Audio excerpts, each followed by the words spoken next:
Gollum is one of those characters who has become iconic. The Lord of the Rings is a famous series, but even among a whole host of famous characters, Gollum surpasses most of them in terms of being well known. Other important Lord of the Rings characters, such as Sam and Legolas, don't really come close to Gollum's fame, and even the ridiculously well-known Gandalf and the main character Frodo are about equal to his celebrity status. Even people who have never even read or seen anything set in Tolkien's world have heard of Gollum, and his most repeated phrase, "my precious," though it is only 2 words, is certainly the most famous line written by Tolkien, and perhaps even one of the most famous lines ever said by any literary character. So, what is it about this creepy, strange, darkness-dwelling creature that has hit such a chord?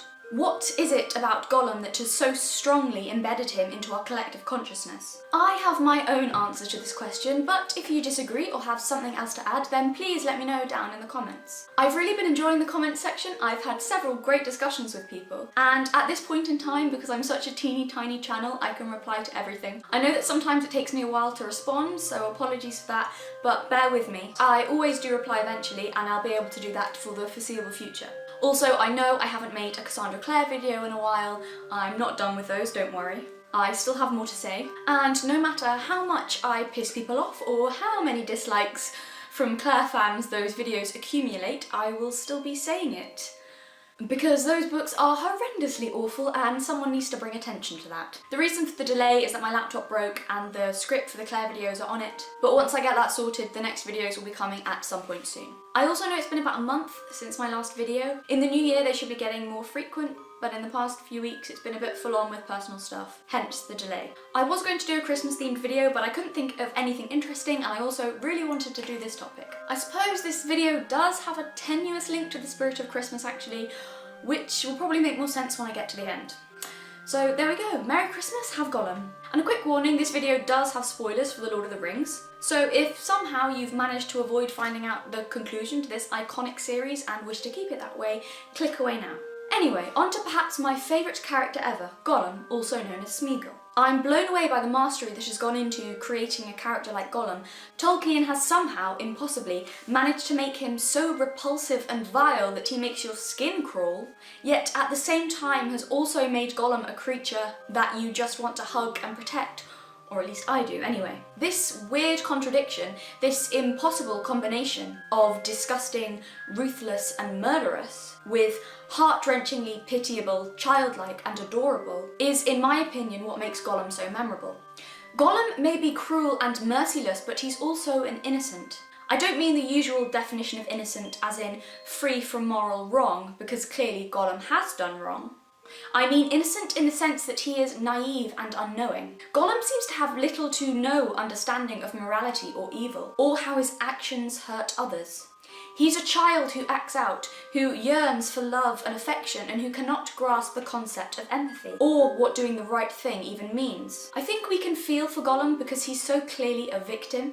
He's so abused and twisted, yet also clearly wants affection, but just doesn't know how to build relationships or trust. A really good example of Gollum's childlike behaviour is in the riddle competition between Gollum and Bilbo in The Hobbit. So, why don't we have a game of riddles? Yes, just you and me. Just us. Yes. Whenever Bilbo manages to correctly answer Gollum's riddle, Gollum becomes sulky, irritated and angry. And when Bilbo finally wins, Gollum complains that it's not fair. When he realises that his ring, which he childishly calls his birthday present, is lost, he has an epic tantrum which would put most 2-year-olds to shame. It's also made pretty clear that Gollum never had any intention of keeping his word to guide Bilbo out of the tunnels, even though if he had won, he would have thought it highly unfair if Bilbo hadn't kept to his side of the bargain. This also goes to show his complete disconnect from other people. He cannot see or understand things from Bilbo's point of view. He's a child in that way, frustrated and angry and sure the world is against him, seeing Bilbo as the villain of the piece, even though all Bilbo was doing was everything he could to avoid being eaten. The fact that Gollum can't understand that Bilbo is not being nasty by not allowing Gollum to eat meet him shows just how incapable he is of empathy. Gollum, just like a very young child, sees things from an utterly self-involved point of view, coming from the perspective that everything revolves around him. He is pretty much incapable of seeing things from another perspective, again, like a young child who cannot understand the needs of others because everything is always about their own needs, and they think themselves the centre of the universe. This raises an interesting and complex debate about evil.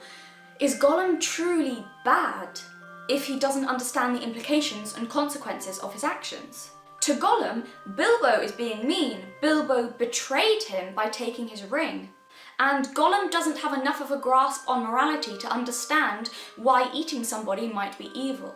He doesn't understand why he shouldn't get to eat Bilbo if he wants to. If Baggins loses, we eats it whole.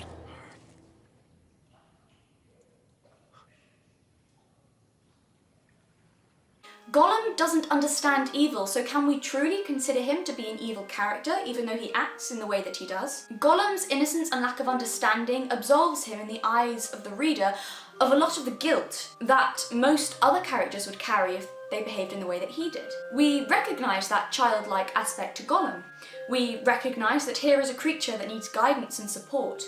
And we recognise that he does not have the same moral intelligence that we do, and so how could we possibly hold him to the same moral standards? This is in the same way that we couldn't truly blame a very young child for doing something like scribbling all over the walls. The child did not do this because they are malicious. They did it because they didn't understand that they couldn't. They didn't understand the effect that this would have on other people. Compare this to an adult deciding to scribble all over our walls. Someone who fully understood the trouble they'd create by doing this. Well, they'd be a bit of a git. This is why we can be forgiving, even pitying towards Gollum for doing something that we would condemn any other character for. The childlike behaviour continues from The Hobbit into The Lord of the Rings, where we see Gollum interacting with Frodo. When Frodo turns a sword on Gollum, Gollum actually begins to cry and beg as he says, "Don't let them hurt us, precious. They won't hurt us, will they, nice little hobbitsies?" After Frodo shows him mercy and then kindness, the first person in a long time to do so, Gollum responds to it. And at one point, Tolkien says that Gollum becomes pitifully anxious to please. He is described as capering with joy when Frodo is nice to him, and actually sobbing when Frodo tells him off. This is when we see a glimmer of hope for Gollum that perhaps he might be redeemed. This also offers evidence to support the argument that Gollum is only evil because he's been deprived of kindness for so long. With Frodo, we see the very first steps for Gollum in beginning to learn how to form relationships again, beginning to learn empathy, and of how to think in quite an abstract way and understand someone else's needs and views. At one point, Gollum almost becomes blind in his devotion to Frodo, in the same way that a very young child might look up to someone. But also like a young child, that blind devotion can quite easily be shattered and quickly turn to anger if shown what they perceive to be cruelty. Gollum is so abused by the darkness that the trust and affection he builds for Frodo can be so easily broken, as in fact happens when Frodo goes off with the men of Gondor. Gollum at first is upset that Frodo left him alone for new friends, as he describes them, but when Frodo returns for him, Gollum is quick to forgive, until he realises that Frodo is leading him into a trap.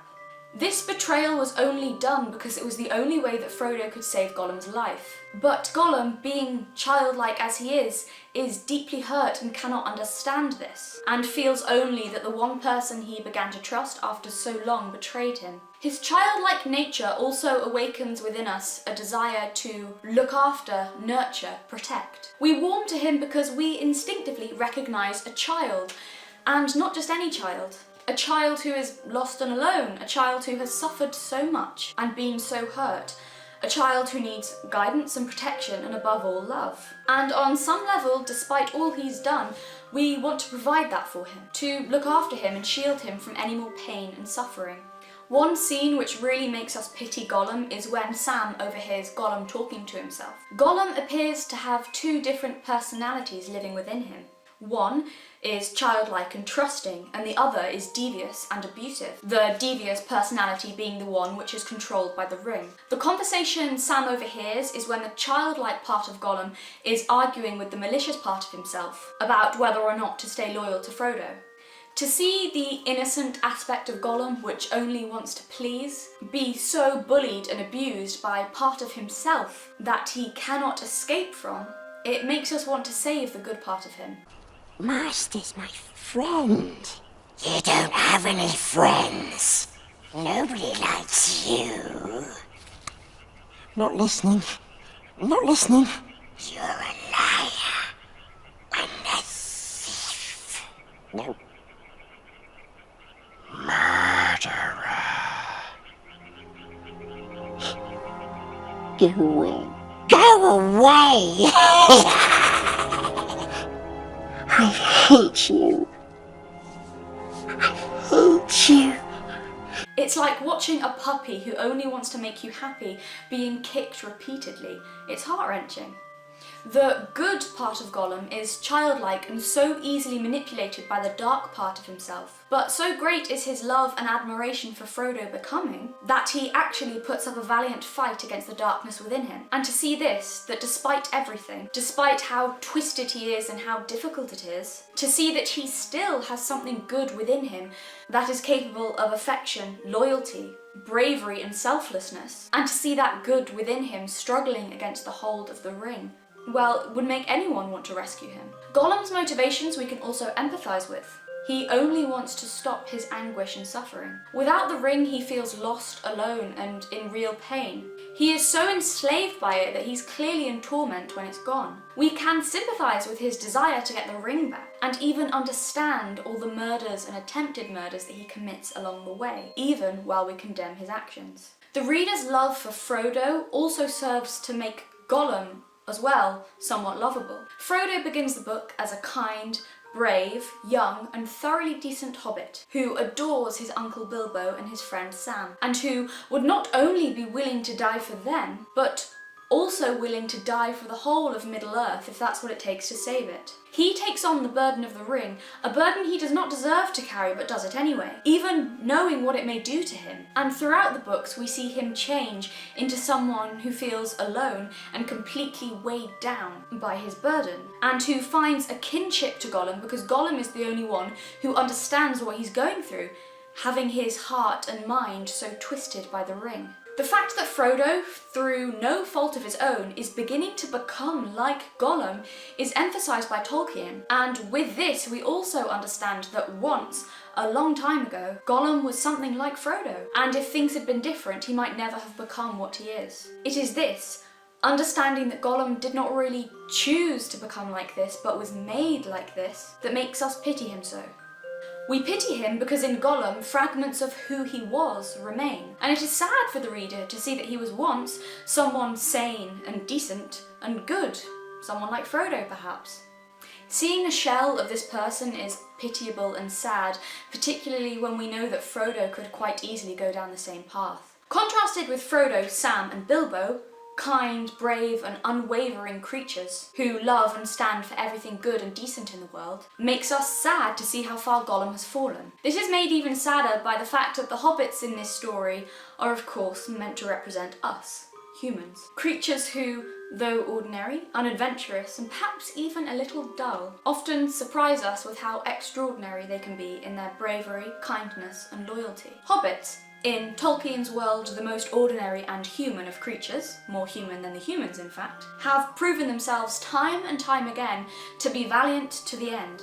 We pity Gollum because he's not just an evil character, he's an evil character who used to be like us. And in him we see the possibility of what we could become if we made enough wrong choices, and if we were cut off from love and kindness for too long. I think Gollum's ultimate fate is an incredibly brave bit of writing. Making the reader care about an evil character who has the possibility of redemption is perhaps not that revolutionary in itself. However, in many cases that evil character goes on to be redeemed, goes on to finally make the right choices even if it ends in their death. And therefore the reader's sympathetic feelings towards this evil character are justified. And we can go away from the story satisfied that we cared about this person because we knew on some level that they would do the right thing in the end.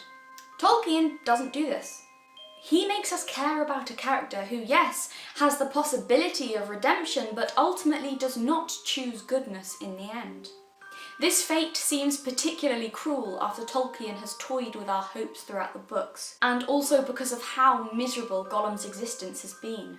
However, I think that this decision was necessary. Both Gollum and Frodo could not both have had a happy ending. It would have lessened the impact of the story. Gollum's fate is tragic, and yet he was a necessary sacrifice, as it was his tragic fate that enabled Frodo to have a happy ending.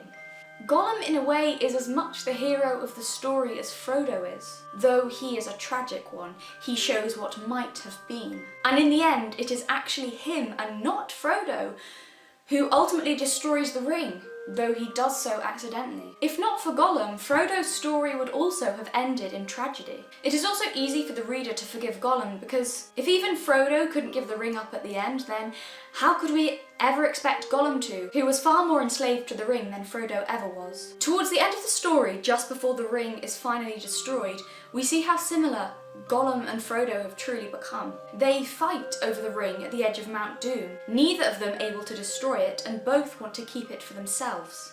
It is pure luck, and Gollum himself, that saves Frodo from Gollum's fate. Gollum manages to bite off Frodo's finger which wears the ring, and as he rejoices in his victory, he accidentally falls into the fire, and the ring, along with poor Gollum, are destroyed. Frodo says as much at the end. He says about Gollum, quote, "But for him, Sam, I could not have destroyed the ring. The quest would have been in vain, even at the bitter end. So let us forgive him." We can adore Gollum as much as we are disgusted by him, because Gollum is simultaneously a hero and a villain. He's a mix of the best and worst of humanity. He is so utterly and completely human, and looking at him is like looking in a mirror, which shows both what we admire most about ourselves and our fellow human beings, and also what we despise and fear most in humanity.